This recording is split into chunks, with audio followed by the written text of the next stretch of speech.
like the off top rope and stuff like that. It just seems very, for lack of a better word, clunky. So I'm hoping for. I guess we'll see. Did Sheamus say something about breaking the Hardys? On Raw, he said Matt and Jeff Hardy were like a new toy, and he's going to break them on Sunday. I don't know.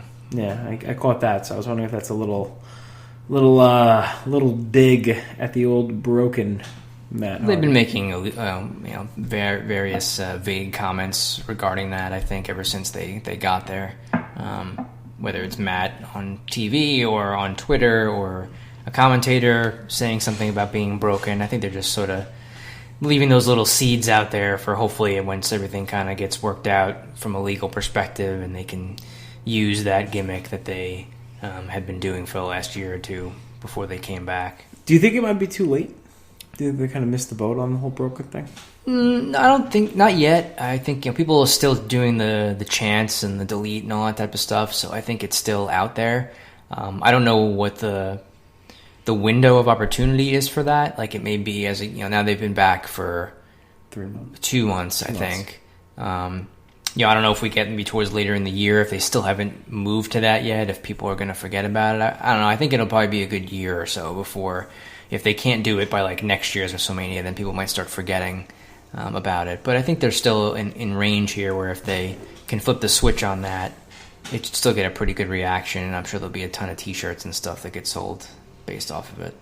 Well, we'll see what happens on Sunday. Is there anything else on Raw that stuck out to you?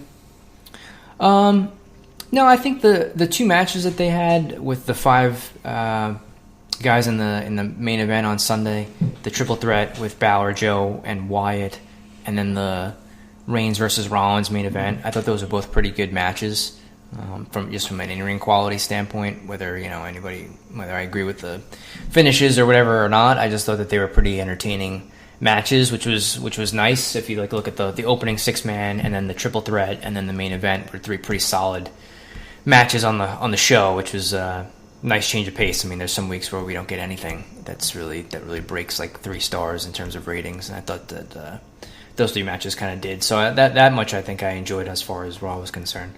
Yeah, I agree with you on that. I'm not sure I love Bray Wyatt taking a clean pin, but they're going with making Samoa Joe look strong and making Roman Reigns look strong. So it should be interesting to see what they wind up doing on Sunday. I don't know. I guess we'll get there. Aside from that, I mean, SmackDown. I like what they did with the women's division. There were some people that didn't. I don't know if you've seen the tweets from a certain Nia Jax.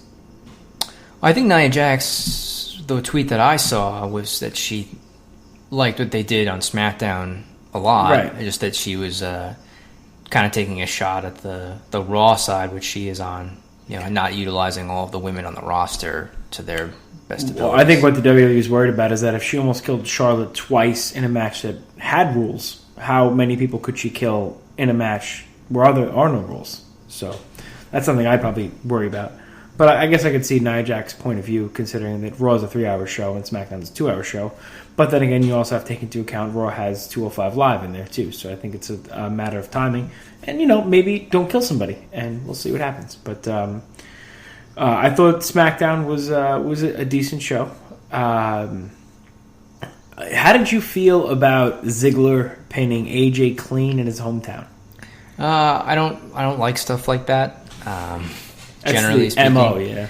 I don't like. Obviously, WWE is kind of known for, at least on the main roster, when wrestlers fight in their hometown, seems like they lose more often than not. I can't remember the time when somebody won. Taz against Angle. That's what I can remember. Maybe, yeah. I think Orton seems to win when he's in St. Louis a decent amount, but their next pay-per-view for SmackDown is in St. Louis, so that'll get put to the test a little bit. I don't really like stuff like that. Especially with like Styles is a guy that should be kept pretty strong. Ziggler's kind of a whatever guy at this point. He just lost to Apollo Crews how many times, and then he's pinning AJ clean? So that type of stuff is... it's a little bit confusing. I don't know how that helps anybody as far as kills the crowd a little bit. Yeah, remember, that's the main event of SmackDown, and they go into 205 Live. So the last thing that the crowd sees is the hometown guy, who's a pretty big fan favorite to begin with, even not in Atlanta, even more so there. And then he loses clean in the main event, and then they go into 205 Live immediately after that, where the crowd is usually dead anyway, and people start leaving. Like 11 o'clock on a Tuesday. Yeah. Like, if I was there and I lived in Atlanta and I just watched AJ Styles lose to Dolph Ziggler in the main event, I would have left before 205 Live started. Like, I would not stay. If I was there and I had to sit through that many hours of wrestling, I'd probably be hammered and throwing my beer projectiling at Kevin Dunn. So that was a little bit upsetting. I don't think that Ziggler's not winning that match on Sunday. There's no reason. And I don't think AJ's winning it either, so I don't know why they couldn't just have Styles get a nice solid win over Ziggler in the main event and make him more of a threat for winning on Sunday, or Money in the Bank, rather. Okay. They might have switched guys and I didn't even know about it anymore. They might have switched brands.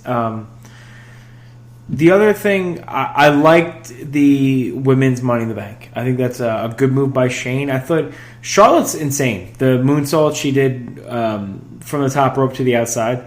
I was talking to a friend of mine, Jimmy, at work, and he's like, I wouldn't be afraid to go on the top rope and like gently jump down, let alone like turning around and jumping backwards, 10 feet down to two people that have to catch me. Like she's really, I guess the pinnacle for women in the ring right now. They had a really cool segment. Did you like the old school WWF challenge opening where they each cut like a 30-second promo? Yeah, I like basic old school wrestling stuff like that. I think it gives it a little bit of a different touch. Yeah, shows that the title's important, right? And then that was very simple. The big return was the New Day. I think that was probably the best thing for them, was take that time off. I think they got a really good pop coming out, and it didn't seem like overdone or stale to me because they'd been off TV for so long. So I think maybe if the WWE can kind of look into not using the same people every single week, I think that would really benefit, especially because the New Day was so overexposed when they were on Raw. They were just, every week, you were getting like probably 20 minutes of just them. So it was nice to have them off TV and come back and start something fresh with the Usos. Yeah, I guess. It was, I don't know. They weren't really off for that long. It was like less than 2 months, I think. But I just assume it'll be the same. They're not going to do much different every week. And I think I've seen them fight the Usos several times before. Yeah, but were they day one-ish Usos, or were they the Uso brothers? They're different. No. Day one-ish, bro. Day one is H, first of all. That is tremendous. What a great job. Speaking of, what did you think of that match? The Colognes versus Breezango. That was okay. Are they overdoing the gimmick already?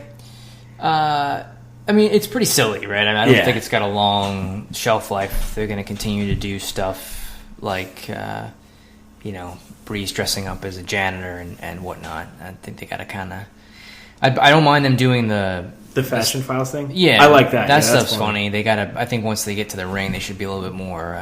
serious. I don't really need to see Fandango pulling out a squirt gun in the middle of the match. That kind of killed it for me. I really did. Like, I don't need to pull out the doink moveset. That's not something I need to see. It was tremendous. The amount of knowledge you have stuffed into your head it always amazes me. So those are the two big shows. There really wasn't much else, I guess, we could talk about this week. There was on SmackDown, at least. We'll touch on SmackDown next week. But before we get to everybody's favorite segment, we're going to remind you that we are once again brought to you by the Damage 365 Radio Network.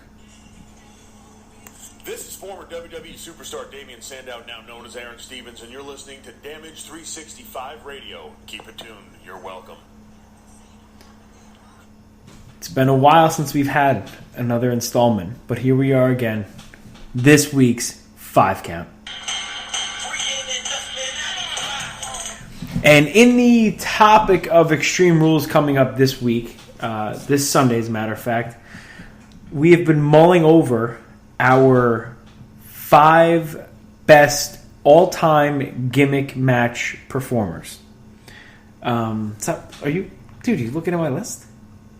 No. I think you were... Go ahead. I have to redo this list now. Go ahead. You're going to redo the list? Maybe I'll explain for anybody who is new to the show what the 5 count is. Really, essentially, it was just our way of listing out our 5, best or whatever ranking we're doing. Maybe worse that week. Or worst, of a list, right? So this week it's gimmick match performers, gimmick match wrestlers. In the past we've done stuff as simple as top 5 WrestleManias of all time, or top 5 tag teams in the business types today. Types of gimmick matches we've done. Types of matches, stuff like that. So it's just kind of a back and forth. We do our list separately, and then we convene and reveal them on the show for the first time. And obviously, if anybody has feedback for us on our lists or their own opinions, they're welcome to hit us up on all the social medias. Tell us how stupid we are and how much I suck. I'm okay with it. Yeah, it's what happens to me every day at work, so let's just keep it going on this show. It's me every day in life, my friend. All right, so we'll snake it. Do you want to start or do you want me to start? I don't mind. Whatever you want to do. If you're redoing the list now, is this I'm good. Redoing the booking like on a napkin like Vinny Rue, or what are we doing here? Vinny Rue, what a mark himself. You know what? I'm going to start. I'm going to go number 5. Number 5 for me is Jeff Hardy, a man that, he was a great tag team wrestler, but he really staked his claim in the TLC and the ladder matches and later on in TNA. So for me, I'm going to go Jeff Hardy, number 5. Okay. I went with Terry Funk as number 5. Unbelievable. Let me cross that out. Son of a bitch. He had, he did a lot of different things in his career. I know he's had a couple of I Quit matches. Another one with Ric Flair in 1989 is one that stands out for me. A lot of King of the Death match stuff, I think, in Japan. And he was obviously in ECW, so he did a bunch of different things there. Gimmick match related and hardcore stuff. And he had a lot of different matches he was a part in over the years. Pretty versatile guy and those types of matches, so that's why I had him at number 5 on my list. A guy that doesn't get enough credit for being a good worker himself, like just his actual ring work. So then you go 4. I'll go 4, and I'll say the Dudley Boys at number 4. Bubba Ray or Devon? Both. It's 4 and 3. Nope, it's a tag team, so they'll be number 4 on the list. You said performers, not individuals. Didn't specify that, so I'm going to go with the Dudley Boys at number 4. Of course, kind of innovators of the table match, especially in the WWE. I know the other teams had kind of done it before them, like Public Enemy and stuff, but I think the Dudleys kind of popularized it in the WWE, and they also took part in matches like TLC, and ladder matches, table matches, things like that that they took part in. And they did some more stuff, obviously, even later on. I think I don't know what kind of matches in TNA, Full Metal Mayhem, and things like that. But they put Balls Mahoney through a flaming table, so that's they obviously those matches are pretty much always entertaining with them in it. So I have them at number 4. Number 4, I'm going to go a little outside the box. I'm going to say Abyss. Abyss is a guy that's been in every kind of match that Impact / TNA had to offer.